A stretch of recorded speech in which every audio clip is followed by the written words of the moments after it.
أما بعد فإن خير الحديث كتاب الله وخير الهدي هدي محمد صلى الله عليه وسلم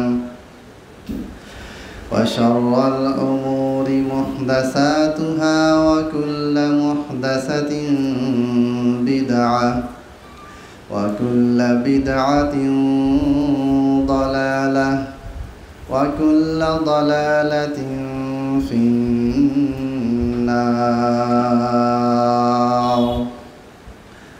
أعوذ بالله من الشيطان الرجيم. بسم الله الرحمن الرحيم. يا أيها الذين آمنوا اتقوا الله حق تقاته ولا تموتن إلا وأنتم مسلمون. يا أيها الناس اتقوا ربكم الذي خلقكم من نفس واحدة وخلق منها زوجها وبث منهما رجالا كثيرا ونساء واتقوا الله الذي تساءلون به والأرحام إن الله كان عليكم رقيبا. يا أيها الذين آمنوا اتقوا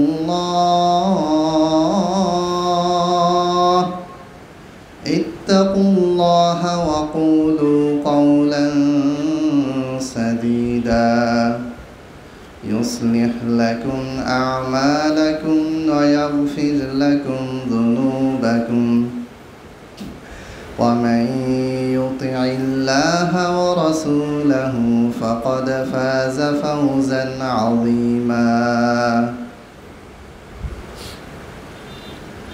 সমস্ত প্রশংসা মহান আল্লাহ রাব্বুল আলামিনের জন্য। লাখো কোটি দরুদ ও সালাম বর্ষিত হোক সর্বশেষ নবী, সর্বশেষ রাসূল, সর্বশ্রেষ্ঠ মানব, সর্বশ্রেষ্ঠ মাখলুক বিশ্বনবী মুহাম্মদ সাল্লাল্লাহু আলাইহি ওয়াসাল্লামের উপর অসংখ্য অগণিত দরুদ ও সালাম বর্ষিত হোক সাল্লাল্লাহু আলাইহি ওয়াসাল্লাম। সম্মানিত উপস্থিতি, আমরা দর্সে সহিহ বুখারী অর্থাৎ সহিহ বুখারীর হাদিসের দর্স ধারাবাহিকভাবে আলোচনা করে আসছি। এরই ধারাবাহিকতায় আজকে আমরা সহিহ বুখারী থেকে কয়েকটি হাদিসের দর্স বা আলোচনা শুনব। তবে আলোচনা শুরুর পূর্বে কয়েকটি প্রশ্নের জবাব আমি আপনাদেরকে দিতে চাই। সম্প্রতি একটি ঘটনা ঘটেছে, সেটা হচ্ছে প্রায় 40টার মতো দেশ থেকে বিশাল বিশাল রণতরী, যেটাকে বলা হচ্ছে সুমুদ ফ্লোটিলা, তারা প্যালেস্টাইনের মুক্তির আন্দোলন হিসেবে প্যালেস্টাইনের উপর যে নির্যাতন অত্যাচার করা হচ্ছে এটার প্রতিবাদে তারা প্যালেস্টাইনমুখী, ইসরায়েলমুখী তারা জলস্থলে তারা রওনা দিয়েছিল। ঠিক আছে, ভালো কথা, তারা মানবিক দৃষ্টিকোণ থেকে প্যালেস্টাইনের মানুষের পক্ষে দাঁড়ানোর জন্য তারা এই কাজটা করেছে। বাহ্যিকভাবে আমরা এটা দেখতে পাচ্ছি। এর ভিতরে কাহিনী বা গল্পটা একটু অন্যরকম, সেটা আমি পরে আসতেছি। এখন কিছু দিনী ভাই তারা আমাদেরকে প্রশ্ন করেছেন এবং পোস্টেও তারা গালিগালাজ করতেছেন বিভিন্ন জায়গায়, যে ইউরোপ কান্ট্রি থেকে বিভিন্ন দেশ থেকে আসা একদল মানুষ যারা মুসলিম নয়, যারা কাফের মুশরিক, যাদেরকে আমরা কাফের বলি, মুশরিক বলি, কেউ হয়তো ইহুদি, কেউ খ্রিস্টান, কেউ হচ্ছে সংশয়বাদী, কেউ নাস্তিক, কেউ মোরতাদ, বিভিন্ন ক্যাটাগরি মানুষ সেখানে আছেন।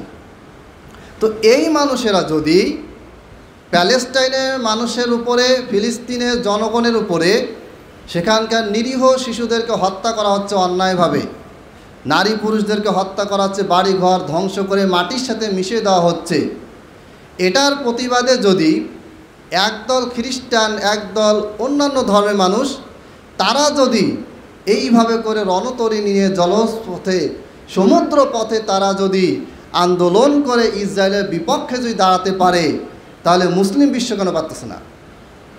প্রশ্নটা কমন, স্বাভাবিক। এই ধরনের প্রশ্ন আসাটা খুবই স্বাভাবিক। এখন আমি এটার দুইটা পয়েন্ট আলোচনা করব, যেহেতু খুতবা এই বিষয়ে বেশি লম্বা আলোচনা করব না। এক নম্বর হচ্ছে যে পশ্চিমা বিশ্ব মিডিয়া আমাদেরকে যেই ন্যারেটিভটা তৈরি করে, আমাদেরকে যেইটা দেখায় আমরা ওইটাই দেখি। আমাদেরকে সর্বপ্রথম আমাদেরকে জানতে হবে যে 1917 সালে বেলফোর ঘোষণা হলো, 48 সালে ইসরায়েল রাষ্ট্রটা একবারে তারা স্বীকৃতি পেল, 1967 সালে পানিকে কেন্দ্র করে আরবদের সাথে ইসরায়েলের যুদ্ধ হলো। এই সব কিছুর সাথে, এই ঘটনার সাথে আজকের এই সুমুদ ফ্লোটিলার একটা মিল আছে। অর্থাৎ যারা এই কাজগুলি করিয়েছে, যেই ব্রিটিশ, যেই ফ্রান্স, যেই আমেরিকা, যারা একজোট হয়ে এই মধ্যপ্রাচ্যের বিশাল বড় বিস্ফোরা ইসরায়েলকে তারা তৈরি করেছে, এবং ইসরায়েলকে দিয়ে যে তারা প্রক্সি ওয়ার করাচ্ছে, এই ইসরায়েলকে দিয়ে যে তারা মধ্যপ্রাচ্য দখল করবে, আজকে তাদেরই চিন্তাভাবনা, তাদেরই দেখানো নকশা অনুযায়ী সুমুদ ফ্লোটিলা ইসরায়েলের বিরুদ্ধে পানিতে নেমেছে। তারা কি করছে? আন্দোলন করতেছে। ব্যাপারটা কি? যে আমি আপনার বিরুদ্ধে শত্রুকে পাঠালাম, আবার একদল লোক পাঠালাম যারা আমার পাঠানো শত্রুর বিরুদ্ধে আন্দোলন করতেছে। বিষয়টা কি? খুবই সিম্পল বিষয়। যারা জিও পলিটিক্স বুঝেন, যারা রাজনীতি বুঝেন, তাদের জন্য এটা বোঝা খুবই সহজ। আমরা যদি আমাদের দেশের রাজনৈতিক নেতাদেরকে দেখি, বা ভারতে বা বিভিন্ন দেশে দেখি, সেটা কি হয়? সংখ্যালঘু নির্যাতন। যারা নির্যাতন করে, যারা নির্যাতন করাচ্ছে, তারাই আবার পরে গিয়ে সেখানে কী করতেছে? মায়া কান্নাকাটি করতেছে যে হ্যাঁ, সংখ্যালঘু নির্যাতন হচ্ছে, আমরা তোমাদের নিরাপত্তা দিব, তোমাদেরকে প্রোটেকশন দিব, বিনিময়ে কি? আমাদেরকে ভোট দাও। ভোটের আগে আগে এই ঘটনাগুলি ঘটে। তার মানে যেই ব্যক্তিটা, যারা একজোট হয়ে পুরা মুসলিম বিশ্ব, মধ্যপ্রাচ্য, পুরা বিশ্বের যে সেন্টার, এইটাকে দখল করার জন্য, গ্রেট ইসরায়েল প্রতিষ্ঠা করার জন্য, এবং এখানকার তেল, এখানকার সমুদ্রপথ, এখানকার যা কিছু আছে প্রাকৃতিক সম্পদ, এটাকে যারা দখল করার চিন্তা ভাবনা নিয়েই ইসরায়েলকে প্রতিষ্ঠিত করেছে, এবং ইসরায়েল প্রতিষ্ঠিত হওয়া মানে ইসলামকে নিশ্চিহ্ন করা, দাজ্জাল আসবে, বাইতুল মুকাদ্দাস দখল করব, এই সমস্ত প্ল্যান যারা করেছিল, তারাই আজকে সুমুদ ফ্লোটিলা পাঠিয়েছে। কারণটা কি? কারণটা হচ্ছে যে ইসরায়েলকে তারা যখন বসিয়েছিল, তাদেরকে দিয়ে যখন, ইসরায়েলকে দিয়ে যখন প্রক্সি ওয়ার করানো হচ্ছিল, এখন বর্তমানে গোটা পৃথিবীতে সমস্ত দেশ যেইভাবে ইসরায়েলের প্রতি ঘৃণা তৈরি করছে, এবং ইসরায়েলকে সাপোর্ট যারা দিচ্ছে, যারা ইসরায়েলকে তৈরি করেছে, তাদের প্রতি মানুষের মনে যে ঘৃণাটা এসেছে, এইটাকে এখন পাল্টাতে হবে। কিভাবে পাল্টাতে হবে? এখন আমি দুশ্মন পাঠিয়ে দিয়েছি, দুশ্মনকে দিয়ে আমি ইসলাম মুসলমানকে ধ্বংস করতেছি। গোটা পৃথিবীর মানুষ, এমনকি আমার দেশের মানুষও, তারা ওই আমার দুশ্মনকেও থুতু দিচ্ছে, আমাকেও থুতু দিচ্ছে। এখন আমাকে কি করতে হবে? গোটা পৃথিবীতে আমার একটা ন্যারেটিভ তৈরি করতে হবে যে আমি যে ভালো মানুষ, তার একটা প্রমাণ কি? আমি কিছু লোককে পাঠিয়ে দিব, ওই যেই ইসরায়েলকে আমি পাঠিয়েছিলাম তার বিরুদ্ধে এদেরকে নামিয়ে দিব, আর শেষে কি হবে? গোটা পৃথিবী ভাববে যে না, আমরাই হচ্ছি ত্রাণকর্তা, আমরাই হচ্ছি উদ্ধারকর্তা। তাহলে মিডিয়া আমাদেরকে যেই ন্যারেটিভ দেখাচ্ছে, মিডিয়া আমাদেরকে যা দেখাচ্ছে আমরা সেটাই দেখতেছি। এই জন্য ডাক্তার জাকির নায়েক হাফেজাহুল্লাহ তিনি প্রায় বলেন যে মিডিয়া দিনকে রাত করতে পারে, রাতকে দিন করতে পারে। তাহলে এটা হচ্ছে মেন কারণ। এখানে আরও অনেক কথা আছে, এত কথা বলার প্রয়োজন নেই। 2 নম্বর পয়েন্ট, যে আরব দেশের শাসকরা কি করতেছে। এখানে আমি এর আগেও অনেকভাবে বলেছি, সৌদি আরব সহ বিভিন্ন দেশ। 1 নাম্বার, মুসলমানদের সমস্যা হচ্ছে যে আমরা সাধারণ জনগণ, মুসলমান মসজিদে খুতবায় আমরা প্যালেস্টাইনের জন্য কান্নাকাটি করে মরলেও কিছু হবে না। আমরা দিনরাত 24 ঘন্টা রাস্তায় যদি নেমে আন্দোলন করি, খুব একটা ইফেক্টিভ কোনো প্রভাব পড়েনি, পড়ছে না, পড়বেও না। ফিলিস্তিন সমস্যা বা এদিকে আরাকান সমস্যা, চীনের উইঘুর সমস্যা, বসনিয়া, চেচনিয়া, ইরাক, যেখানে যেখানে মুসলমানদেরকে উপর আক্রমণ করা হয়েছে এবং জায়গাগুলি দখল করা হয়েছে, এই সবগুলি সমস্যার সমাধান একটাই, সেটা কোরআনে আল্লাহ তাআলা বলে দিয়েছেন। সেটা কি? ওয়াতিউল্লাহ ওয়া রাসূলা, তোমরা আল্লাহ এবং তার রাসূলের আনুগত্য করো। ওয়ালা তানাজাউ, তোমরা পরস্পরের দ্বন্দ্ব করো না, একজনের সাথে আরেকজনের ভিতরে বিতর্ক দ্বন্দ্বে জড়িত হও না। ফাতাফশালু, তাহলে তোমরা কি হবে? দুর্বল হয়ে যাবে। ওয়াতাযহাবা রিহুকুম, তোমাদের শক্তি আস্তে আস্তে কমে যাবে, তোমরা ক্রমান্বয়ে দুর্বল হয়ে যাবে। ওয়াসবিরু, তোমরা ধৈর্য ধারণ করো। মানে এক মুসলমান আরেক মুসলমানের সাথে, এক মুসলিম রাষ্ট্র আরেক মুসলিম রাষ্ট্রের সাথে যদি সম্পর্ক খারাপও হয়, কোনো প্রবলেমও হয়, তাদের উচিত ধৈর্য ধারণ করে কি করা? সম্পর্ক টিকিয়ে রাখা। সবার ক্ষেত্রে, এটা আপনার আমার ক্ষেত্রে, সব ক্ষেত্রেই। কিন্তু আমরা দেখতে পাচ্ছি যে মধ্যপ্রাচ্যের মুসলিম শাসকদের একজনের সাথে আরেকজনের কোনো ভালো কোনো সম্পর্ক নেই। হয় কূটনৈতিক সম্পর্ক আছে, অথবা সাময়িক কোনো চুক্তি করা হয়েছে, সেই চুক্তির কারণে সম্পর্কটা আছে। অথচ এক মুসলমান দেশের সাথে আরেক মুসলমান দেশের তাদের একটা দিনই বন্ধন থাকার কথা ছিল। এটা হয়ে গিয়েছে ন্যাশনালিজমে ঢুকে পড়েছি আমরা, যে আমি সৌদি, আমি হচ্ছে উন্নত, আমি বাঙালি, আমি তার চেয়ে উন্নত, আমি হলাম ইরাকি, আমি তার চেয়ে উন্নত। এবং এটাও মুসলমানদের ভিতরে ঢুকিয়ে দেওয়া হয়েছে। যখন থেকে মুসলমানদের ভিতরে ন্যাশনালিজম ঢুকিয়ে দেওয়া হয়েছে, তখন থেকে তাদের ভিতরে দিনই গায়রাত, দিনই একটা যে লজ্জাবোধ, আল্লাহ তাআলার প্রতি ভালোবাসা, রাসূল সাল্লাল্লাহু আলাইহি ওয়াসাল্লামের প্রতি ভালোবাসা, ইসলামের প্রতি যে ভালোবাসা, ভ্রাতৃত্ব বন্ধন, আমার পাশে একজন মুসলমান আছে, আরেক দেশে একজন মুসলমান আছে, আমি যেইখান থেকে তার চেয়ে হাজারো লক্ষ মাইল দূরে একজন মুসলমান আছে, আমরা সবাই যে এক নবীর উম্মত, আমরা সবাই যে এক ইসলামের বন্ধনে ছায়াতলে আবদ্ধ হয়ে থাকব, এই চিন্তাটাকে আমাদের কি করা হয়েছে? ভেঙে দেওয়া হয়েছে। সেটা কি দিয়ে? সেটা হচ্ছে ন্যাশনালিজম দিয়ে, সেটা হচ্ছে সেকুলারিজম দিয়ে। তো যাই হোক, এখন আরব দেশের তারা কি করতেছে? তাদের প্রথম পয়েন্ট হচ্ছে তারা দুর্বল হয়ে গেছে। তারা চাইলেও সব কিছু করতে পারতেছে না এবং পারবেও না। এবং তাদের দুর্বল হওয়ার একটাই কারণ, তাদের ভিতরে কি করা হয়েছে? ন্যাশনালিজম ঢুকিয়ে দেওয়া হয়েছে এবং ন্যাশনালিজমের মাধ্যমে তাদেরকে পৃথক করে দেওয়া হয়েছে। এই পৃথক যত বেশি হয়েছে, তত বেশি আরব দেশগুলি দুর্বল হয়েছে এবং তত বেশি কি হয়েছে? সেই জায়গাতে পশ্চিমা দুশ্মন, ইসলামের দুশ্মন যারা, তারা সেখানে মাথা গেড়ে বসে গিয়েছে। অতএব আজকে চাইলেও, আজকে যদি সৌদি আরব, কাতার, কুয়েত, অন্যান্য দেশ সবগুলি যদি একজোট হওয়ার চিন্তা ভাবনা করে, তাহলে তারা চাইলেও চটকটে করতে পারবে না। তারপরও তারা চেষ্টা করে যাচ্ছে, কিন্তু তাদের প্রচেষ্টা এটা মিডিয়ার মাধ্যমে আমাদের কাছে আসে না। আমাদের কাছে আসে মিডিয়া ওই যে সমুদ ফ্লোটিলাকে নিয়ে একেবারে তুমুল কারবার।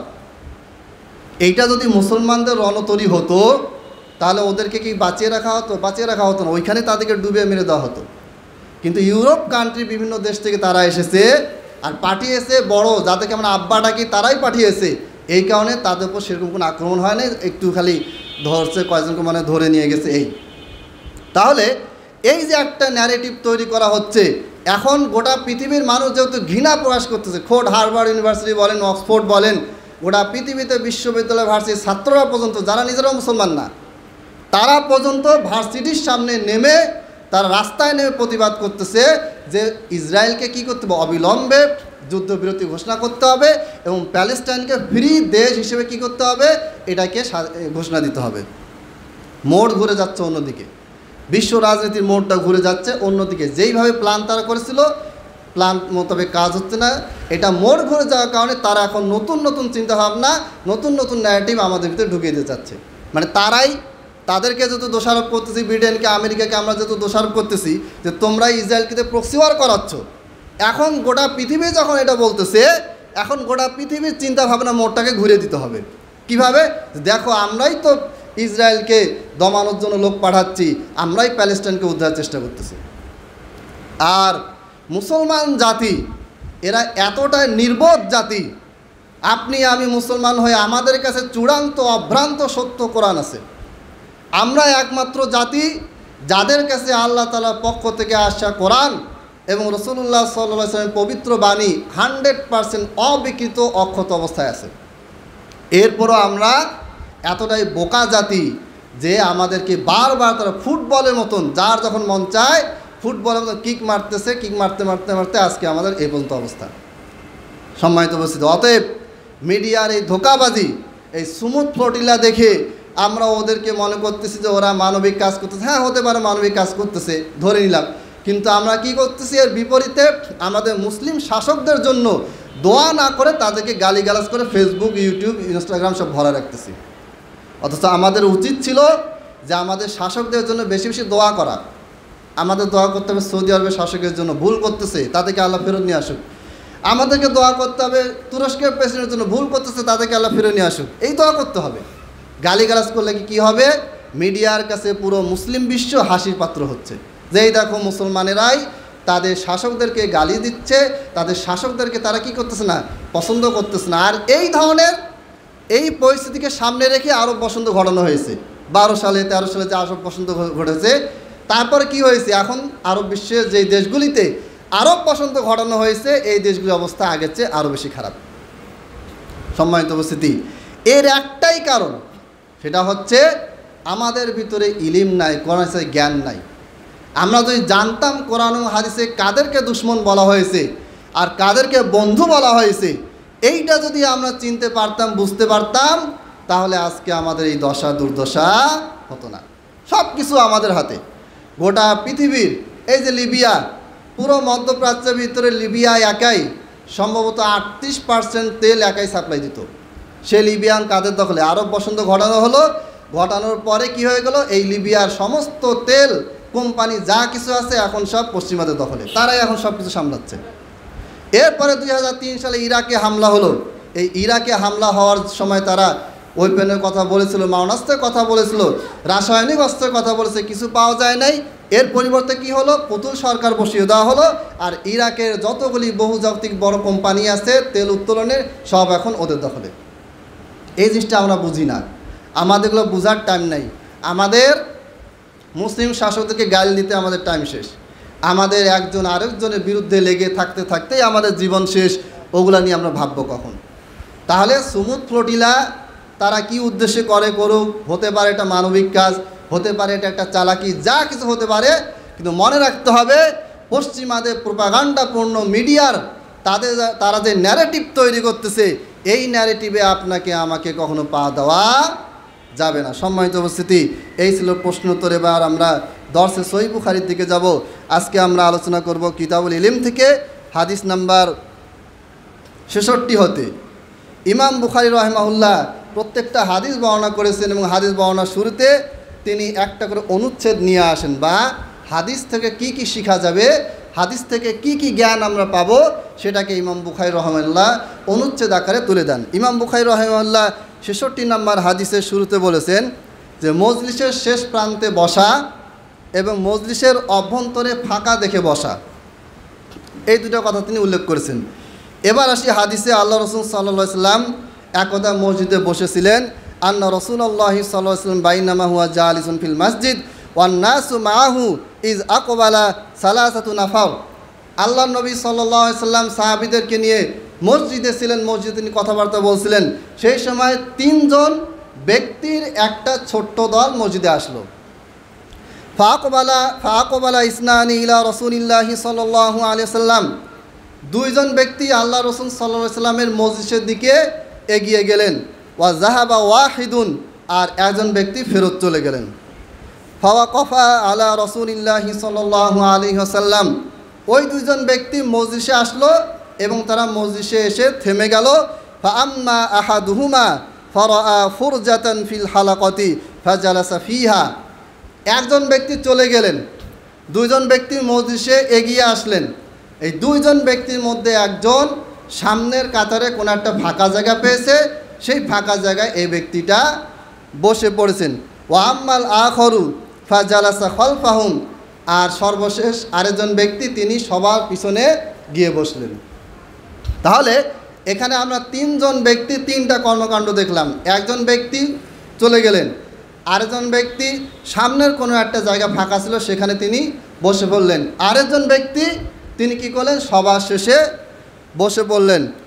এরপরে ফালাম্মা ফরগ রাসূলুল্লাহ সাল্লাল্লাহু আলাইহি ওয়াসাল্লাম, যখন আল্লাহ রসুল সাল্লাল্লাহু আলাইহি ওয়াসাল্লাম আলোচনা থেকে মুক্ত হলেন, তার আলোচনা সমাপ্ত করলেন, তখন তিনি বললেন, আলা উখবিরুকুম আনিন নাফারি সালাসা, হে উপস্থিত আমার সাথী সঙ্গীগণ, আমি কি তোমাদেরকে এই তিনজন ব্যক্তির সম্পর্কে তথ্য দিব না?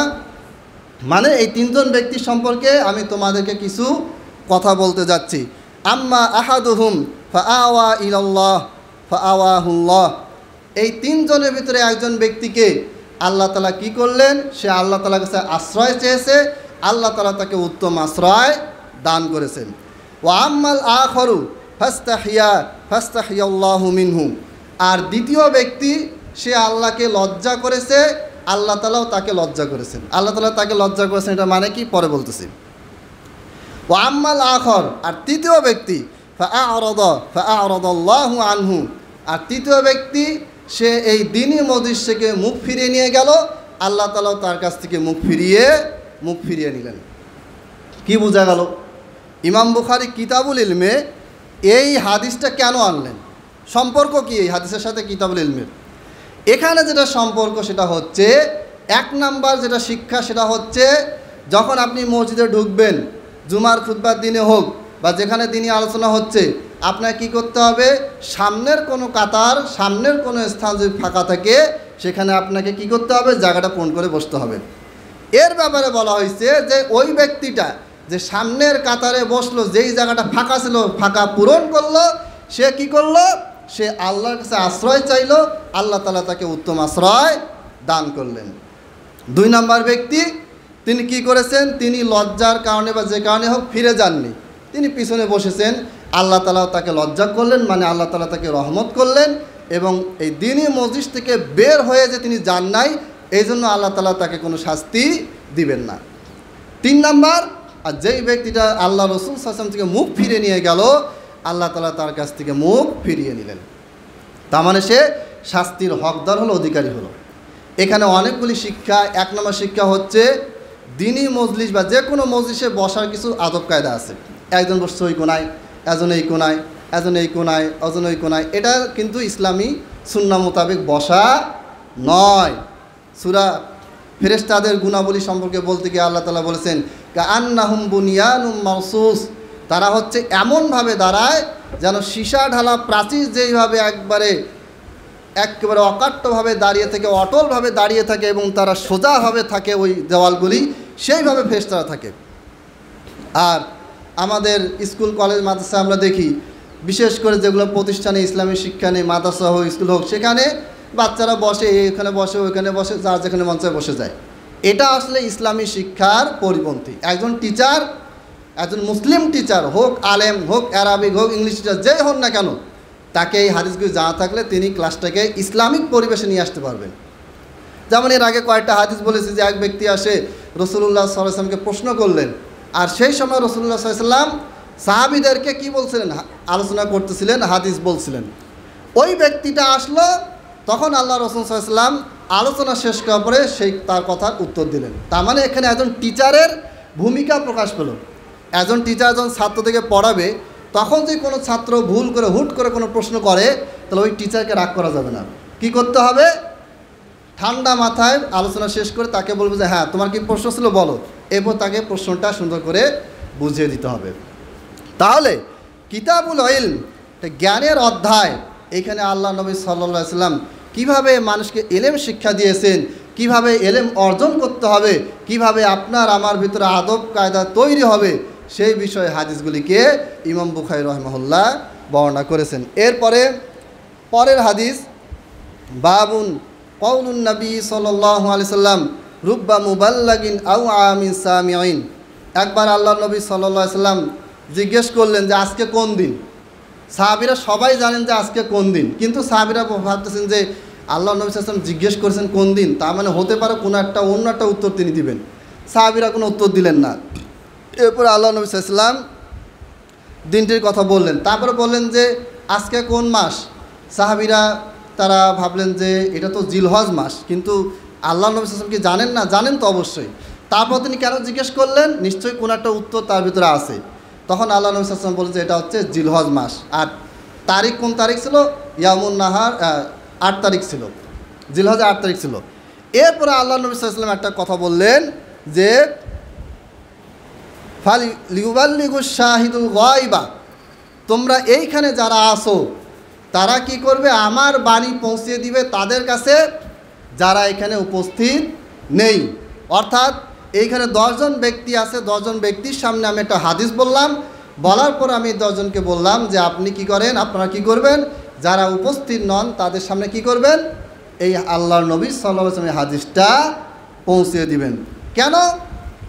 ফাইন্না শাহিদা আসা আইয়ুবাল্লাগা মিন মান হুয়া আও আলাহু মিনহু, কেননা এইখানে যারা উপস্থিত আছে, যারা আমার হাদিস শুনলো, যারা আমার কথা শুনলো, এদের ভিতর থেকে যতজন আছেন এদের চাইতে বেশি মেধাবী, বেশি বুদ্ধিমান এমন ব্যক্তি থাকতে পারে যে এখানে উপস্থিত নাই, অনুপস্থিত রয়েছে। যখন তোমরা আমার এই হাদিসটাকে তার কাছে পৌঁছে দিবে তখন কি হবে? তোমরা যতটা সরাসরি শুনে আয়ত্ত করতে পারো নাই, দূর থেকে আরেকজন ব্যক্তি তোমাদের কাছ থেকে আমার হাদিস শুনে তার চেয়ে বেশি আয়ত্ত করতে পারবে। তাহলে বোঝা যাচ্ছে যে আল্লাহ নবী সাল্লাল্লাহু আলাইহি সাল্লাম কী করতেন? যারা উপস্থিত থাকতেন তাদেরকে ইসলাম শেখাতেন, মাসলা মাসাইল শেখাতেন, শরীয়তের হুকুম আহকাম শেখাতেন এবং এটাও বলে দিতেন যে তোমরা এটা প্রচার করে দাও, যারা আজকে উপস্থিত নেই তাদেরকে তোমরা কি করে দাও? প্রচার করে দাও। চিন্তা করেন, হয়তো আপনার সামনে 5 জন স্টুডেন্ট বসে আছে, হয়তো আপনার ক্লাসে 2 জন স্টুডেন্ট আছে, হয়তো আপনার শ্রোতা 1 জন, কিন্তু এই 1 জন শ্রোতা, এই 2 জন স্টুডেন্ট, এরা যদি আপনার কাছ থেকে হাদিস শিখে, কোরআন শিখে, ভালো কিছু শিখে, আর তারা যদি 10 জায়গায় প্রচার করে, দেখবেন যে আপনার এই সহি হাদিসটা, আপনার এই সহি শিক্ষাটা এইভাবে 10 জন 20 জন করে হাজার মানুষের কাছে পৌঁছে যাবে। এবং যারা আপনার সামনে উপস্থিত নেই এই রকম এমন ব্যক্তি থাকতে পারে যে বেশি আয়ত্ত করতে পারবে আপনার শিক্ষাটা যে সামনে বসে আছে তার চাইতে। অতএব শ্রোতা কম, মন ভেঙে গেল, আরে শ্রোতা কম বলতে ভালো লাগতেছে না, আমার ফ্রেন্ডের ভিতরে কিছু বক্তা আছে, এরা কি করে, এক এলাকায় যাবে, দেখে যে লোক কম, পরের বার যাইতে চায় না। কেন? শ্রোতা কম। অথচ এটা কিন্তু ইখলাস নয়। বড় মসজিদ আগে যাব, ছোট মসজিদ লোক কম, টাকা পয়সা কম যাব না, এটা ইখলাস নয় তো। এটা কাদের চিন্তা ভাবনা? এটা হচ্ছে দুনিয়াদার ব্যক্তি যারা, তাদের চিন্তা। সম্মানিত উপস্থিতি, তাহলে এই যে হাদিসগুলি ইমাম বুখারী রাহিমাহুল্লাহ বর্ণনা করেছেন, এই প্রত্যেকটা হাদিসই আমাদেরকে কি করতে হবে? পড়তে হবে। বিশেষ করে কিতাবুল ইলমের হাদিসগুলা ভাষা সহজ, খুব বেশি ব্যাখ্যা বিশ্লেষণ এখানে লুকায়িত নাই। এটা পড়ে আপনি বিভ্রান্ত হবেন তাও না, বুঝতে পারবেন। কিছু হাদিস বুঝতে সমস্যা হলে বড় বড় আলেমদের শরণাপন্ন হবেন, কিন্তু আপনার জ্ঞান অর্জন করতেই হবে। যতদিন পর্যন্ত আপনি আমি মূর্খ থাকব ততদিন পর্যন্ত ইসলামী খেলাফত প্রতিষ্ঠার চিন্তাভাবনা আকাশ কুসুম কল্পনা ছাড়া কিছু না। আপনি একটা মেডিকেল কলেজ করবেন আর একদল মূর্খ লোককে বসাই দিবেন, যিনি প্রধান পরিচালক হবে সে মূর্খ, মেডিকেল কিছু বোঝে না, যে টিচার সেও মেডিকেলের কিছু বোঝে না, তাহলে এই মেডিকেল কলেজ কোনোদিনই কি হবে না? সামনে আগাবে না, ধ্বংস হয়ে যাবে, কলাপস করবে। তা ইসলামী খেলাফত প্রতিষ্ঠা করবেন, ইসলামী রাজনীতি প্রতিষ্ঠা করবেন, একটা দেশে আপনি ইসলাম প্রতিষ্ঠা করবেন, অথচ এমন ব্যক্তিদেরকে নিয়ে আপনি ইসলাম প্রতিষ্ঠা করবেন যে ওযু করতে জানে না, যে আল্লাহর মারেফত, আল্লাহকে চিনেই না। আমি এক জায়গায় তাওহীদ নিয়ে আলোচনা করলাম, তাওহীদ 3 প্রকার। এখন একজন বলতেছে যে হুজুর আল্লাহকে কি আমরা চিনি না? আল্লাহ রিজিক দেয়, আল্লাহ আমাদেরকে সৃষ্টি করেছেন, আল্লাহ আমাদেরকে বাতাস দিয়েছেন, খাবার দিয়েছে, এইটা আমরা জানি না, এটা আসে বলা লাগবে এইটা? আপনি অন্য কথা বলেন। মানে কি? মানে হচ্ছে যে সে আসলেই আল্লাহ সম্পর্কে জানে না। যদি জানতো তাহলে ধৈর্য ধরে শুনতো। আল্লাহ তাআলা তাওহীদ 3 প্রকার আছে, এইটা না জানা পর্যন্ত যে আমরা প্রকৃত মুসলিম হতে পারবো না, এই জ্ঞানটাই তার নাই। আর এদেরকে নিয়ে আমরা কি করব? সংসদে যাব, ইসলাম প্রতিষ্ঠা করব। অসম্ভব, সম্ভব না। নামাজ পড়ে 5 ওয়াক্ত, আবার সেকুলারিজমে বিশ্বাস করেন। সেকুলারিজম কী জিনিস জানে না। বাংলাদেশের সংবিধানে 4টা মূলনীতি আছে, ডেমোক্রেসি, সেকুলারিজম, কমিউনিজম, ন্যাশনালিজম। এই 4টা কি ইসলামের সাথে সঙ্গতিপূর্ণ নাকি এটা বিরোধপূর্ণ? জানে না। এই সংবিধানের মাধ্যমে, এই সিস্টেমে ক্ষমতায় যাব, কি করব? ইসলাম প্রতিষ্ঠা করব। হবে না, অসম্ভব। হলে এর আগেই হয়ে যেত। সেই ইখওয়ানুল মুসলিমিন হাসানুল বান্না সাহেব রাহিমাহুল্লাহ, আল্লাহ রহম করুন, এই ব্যক্তি সেই কবে 1923 সাল না 24 সাল থেকে নিয়ে এই দলটার কাজ করে যাচ্ছেন, প্রায় 100 বছর পার হয়ে গেল, এখন পর্যন্ত মিশরে ইসলামের কোনো কিছুই সাংবিধানিকভাবে প্রতিষ্ঠিত হয় নাই। যারা মুরসিকে ক্ষমতায় এনেছিল, এই মুরসি ক্ষমতায় আসার 1 বছর পরে মুরসিকে নামিয়ে দেওয়া হলো। যেই ব্যক্তিদের নিরঙ্কুশ ভোটে মুরসি সাহেব ক্ষমতা লাভ করলেন, এই ব্যক্তিগুলাই পরবর্তীতে মুরসির বিরুদ্ধে দাঁড়িয়ে গেল। কারণ গণতান্ত্রিক সিস্টেমে তাকে যখন ক্ষমতায় বসানো হলো, তিনি ক্ষমতায় গিয়েই বললেন ইসরায়েলের বিরুদ্ধে আমার অবস্থান ভালো। মুসলমানরা তাকে সাপোর্ট দিল, হ্যাঁ ইসরায়েলের বিরুদ্ধে ঠিক আছে। তিনি বললেন যে মুসলমানদেরকে কি করতে হবে, ইসলামের দিকে আসতে হবে, মেয়েদেরকে পর্দা করতে হবে, ছেলেদেরকে ঠিকমতো সালাত পড়তে হবে, এগুলো যখন বলা শুরু করলেন, যেই মুসলমানরা ইসলাম প্রতিষ্ঠার জন্য ভোট দিয়ে মুরসি সাহেবকে ক্ষমতায় নিয়ে গেল, ওই মুসলমানদের ভালো লাগা শুরু করলো না। হ্যাঁ, কেন ফ্রিডম কই আমাদের? ইসলাম মানে কি আমাদের ওই বাক স্বাধীনতা কেড়ে নেওয়া? ইসলাম মানে কি ঘরে আবদ্ধ রাখা মেয়েদেরকে? এই যে মিডিয়া প্রোপাগান্ডায় পা দিয়ে যারা তাকে ক্ষমতায় বসাইলো, তাদেরকে দিয়ে আবার কি করা হলো, বিদ্রোহ তাকে নামিয়ে দেওয়া হলো। কারণ সে তো জানে না ইসলাম করতেছি, ইসলাম প্রতিষ্ঠা, কিন্তু ইসলাম জিনিসটা কি এটাই জানি না। এটা হচ্ছে গোটা বিশ্বের মুসলমানদের অবস্থা। আমাদের একজন অত্যন্ত শ্রদ্ধাভাজন ব্যক্তি, তিনি ঘোষণা দিলেন যে বাংলাদেশে তাকে জিজ্ঞেস করা হলো যে আপনারা ক্ষমতায় গেলে কি প্রতিষ্ঠা করবেন, ইসলামিক শরিয়া প্রতিষ্ঠা করবেন নাকি? তিনি বললেন যে আমরা ইসলামিক ডেমোক্রেটিক একটা কান্ট্রি তৈরি করব। আচ্ছা, যারা মুসলমান নয় যে কান্ট্রিগুলো, তারা কি কখনো বলে যে আমরা ক্রিশ্চিয়ান ডেমোক্রেটিক বা রিলিজিয়াস কান্ট্রি তৈরি করব? তা তো এটা বলে না। তারা ডাইরেক্ট বলে সেকুলার রাষ্ট্র হবে অথবা খ্রিস্টান রাষ্ট্র হবে। যদি খ্রিস্টান রাষ্ট্র বলে তাহলে সেক্ষেত্রে তারা অন্য কোনো শব্দ ব্যবহার করে না, হয়তো সংবিধানে আছে। কিন্তু আমাদের কি এমন ঠেকা পড়ে গেল, বা আমাদের ইসলামে কি এমন ঘাটতি পড়ল যে আমাদেরকে ইসলামিক ডেমোক্রেটিক কান্ট্রি বানাতে হবে? তার মানে আমরা ইসলাম প্রতিষ্ঠা করতে চাচ্ছি, একটা খেলাফত রাষ্ট্র তৈরি করতে চাচ্ছি, খেলাফতে আদলে চলবে, কিন্তু আমাদের বিশ্বাস যে ইসলামটা অর্ধেক আর বাকি যা কিছু আছে এটা অর্ধেক। এই অর্ধেক দুইটা মিলায় আমাদের কী করতে হবে, একটা পরিপূর্ণ ইসলাম প্রতিষ্ঠা করতে হবে। টোটালি কুফরি চিন্তা। এর মেইন কারণ আমাদের ভিতরে ইসলামী জ্ঞান নেই। আমরা কোরআন পড়ি না, হাদিস পড়ি না, আমাদের হাদিস পড়ার টাইম নেই। অতএব এই বিষয়গুলো আমাদেরকে জানতে হবে। এরপরে দেখেন ইমাম বুখারী রহিমাহুল্লাহ তিনি একটি অনুচ্ছেদ নিয়ে এসেছেন, বাবুন আল ইলমু ক্বাবলাল কওলি ওয়াল আমাল। আপনি যখন কোনো কথা বলবেন তার আগে জ্ঞান অর্জন করেন, আপনি যখন কোনো আমল করবেন তার আগে জ্ঞান অর্জন করেন।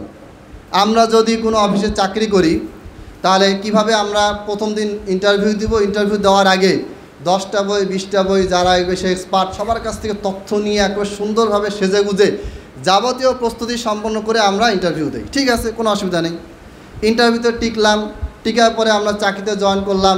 এখন প্রথম মাসে আমার পারফরম্যান্স কেমন হলো, এটাকে আরও দ্বিতীয় মাসে যেন বেশি ভালো করা যায়, এই ব্যাপারে আমাদের সজাগ একটা সতর্ক দৃষ্টি থাকে।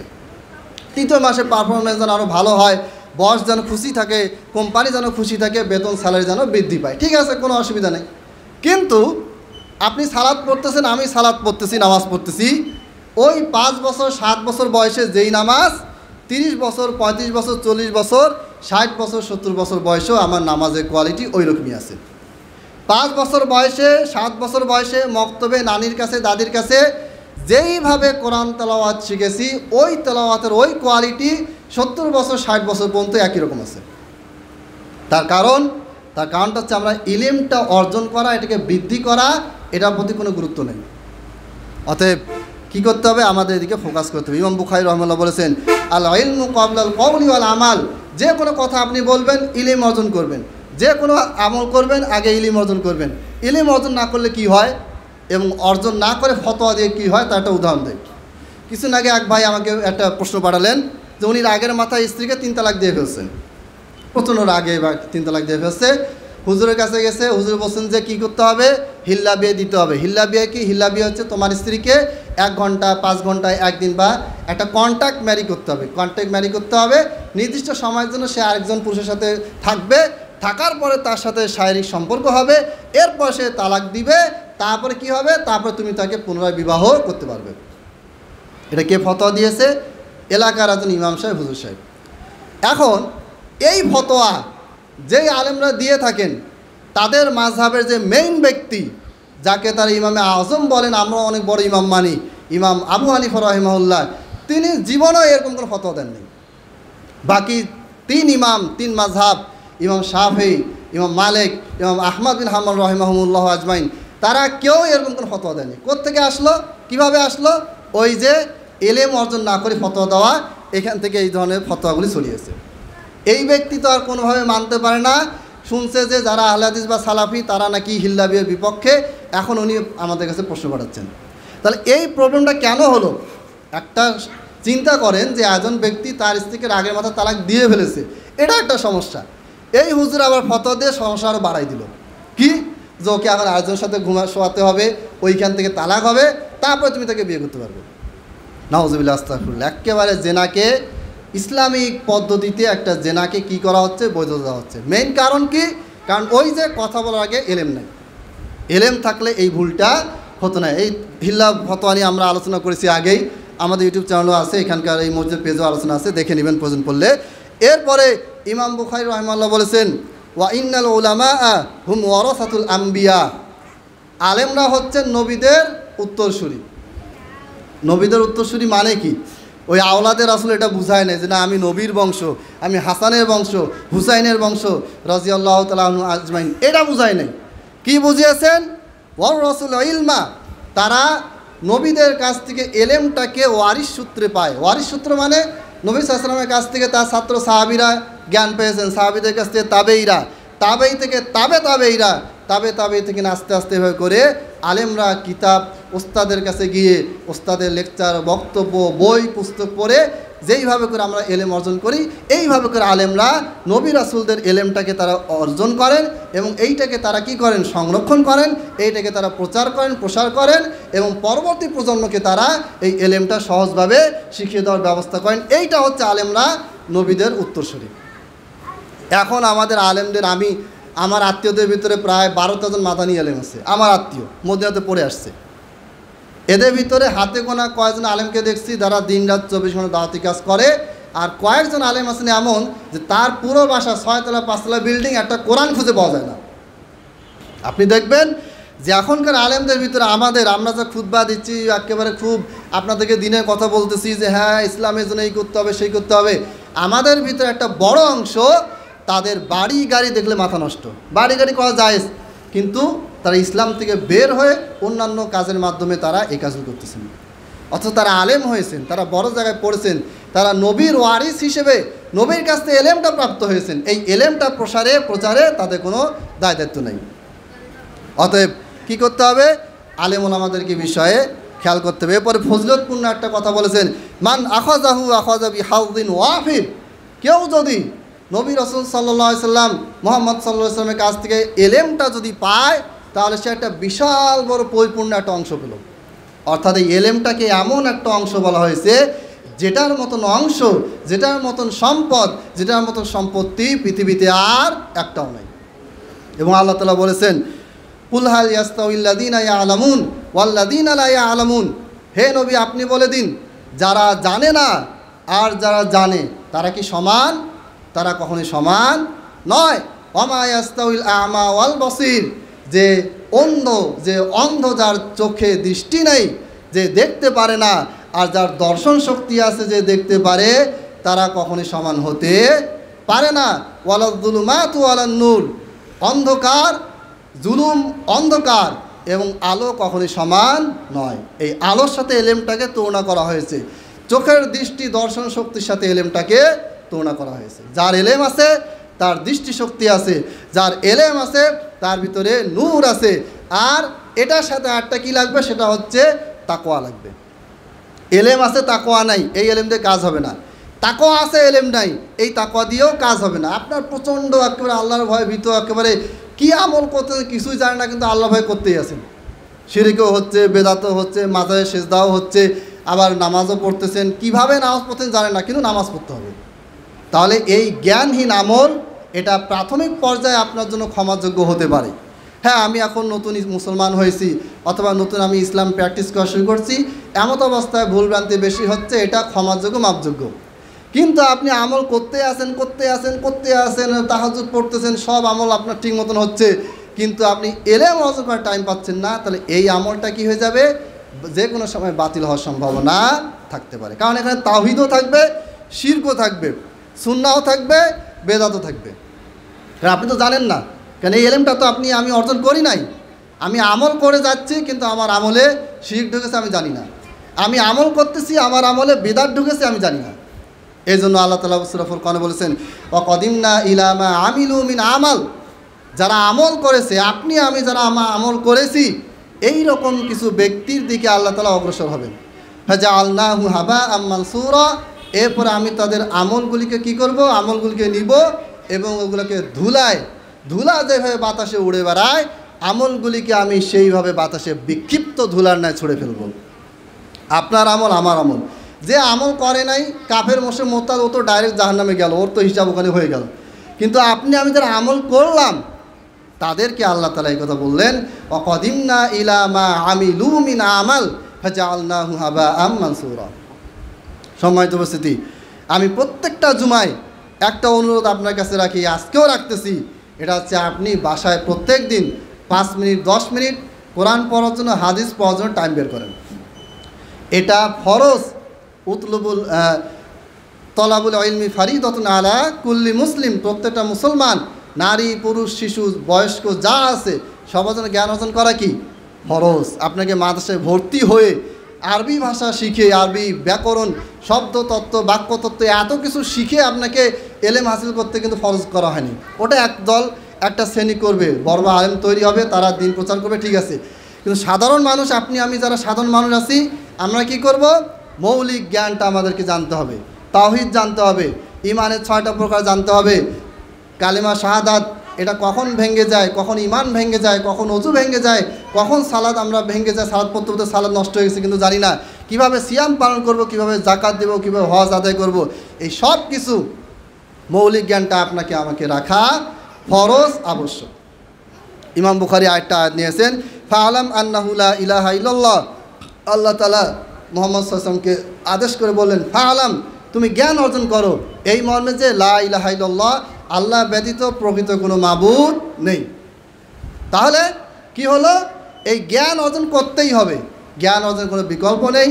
আপনারা বুখারীর কিতাবুল ইলম পড়বেন, সহিহ মুসলিমের কিতাবুল ইলম পড়বেন, কিভাবে জ্ঞান অর্জন করতে হয়, কিভাবে ছাত্র ওস্তাদের কাছে জ্ঞান অর্জন করবে, ওস্তাদ কিভাবে ছাত্রকে জ্ঞান শিখাবেন, এবং কিভাবে আপনি জ্ঞান অর্জনটা চলমান রাখবেন, জ্ঞান অর্জন করলে আপনার কি ফজিলত, দুনিয়াতে এবং পরকালে কি কি উপকারিতা, সব কিছু হাদিসে আল্লাহ তাআলা বলে দিয়েছেন, নবী সাল্লাল্লাহু আলাইহি ওয়াসাল্লাম বলে দিয়েছেন।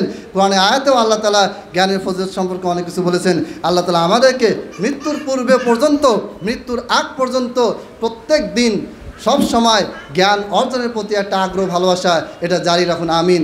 আল্লাহ তাআলা আমাদেরকে কিয়ামত পর্যন্ত যত মুসলমান আমরা থাকবো, আমরা যেন জ্ঞানের ভিতরে থাকি, জ্ঞানের সাগরে যেন আমরা সবসময় সাঁতার কাটতে পারি, সেই তৌফিক দান করুন, আমিন। ওয়া আখিরু দাওয়ানা আনিল হামদুলিল্লাহি রাব্বিল আলামিন।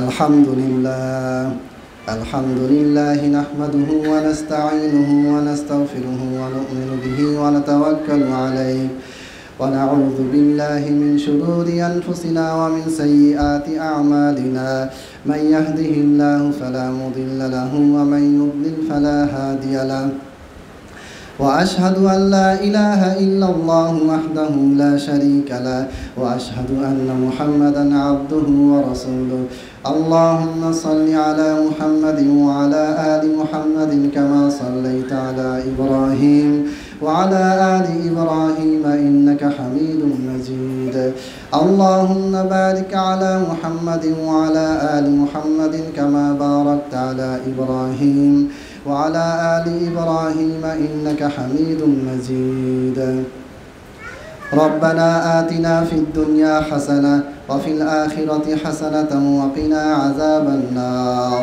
ربنا ظلمنا أنفسنا وإن لم تغفر لنا وترحمنا لنكونن من الخاسرين ربنا لا تزغ قلوبنا بعد إذ هديتنا وهب لنا من لدنك رحمة إنك أنت الوهاب عباد الله رحمكم الله إن الله يأمر بالعدل والإحسان وإيتاء ذي القربى وينهى عن الفحشاء والمنكر والبغي يعظكم لعلكم تذكرون فاذكروني أذكركم واشكروني ولا تكفرون